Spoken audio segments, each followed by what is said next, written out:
Let's make layered, flaky, golden gluten-free biscuits. Start by whisking together the gluten-free flour, baking powder, baking soda, salt, and a touch of sugar.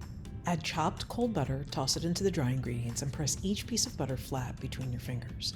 This takes a minute, but it's worth it since that's what keeps the butter solid and cold, and that creates those flaky layers in the oven.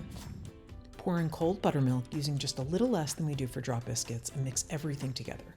As you mix, the dough will come together in clumps. That's when you know that it's ready. Transfer the dough to a lightly floured flat surface. I'm using a canvas-covered pastry board. Press the dough into a disc and roll it out. Flour the dough, the surface, and the rolling pin as necessary to keep it from sticking to anything. It's good to move quickly and handle the dough lightly if you can so the butter doesn't melt. But if the dough seems to soften too much, just refrigerate it again until it's firm. Keep moving and turning the dough as you roll.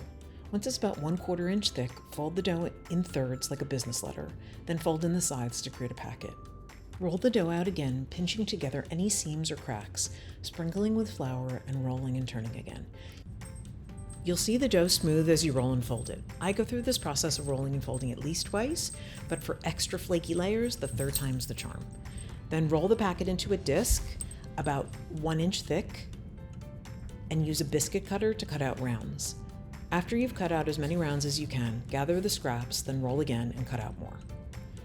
Transfer the rounds to a lined baking sheet, chill in the refrigerator or freezer if you need to, and bake at 425 degrees Fahrenheit for 15 minutes or until golden brown. Cool briefly and enjoy. For the recipe, use the link provided or search gluten-free on a shoestring biscuits on Google.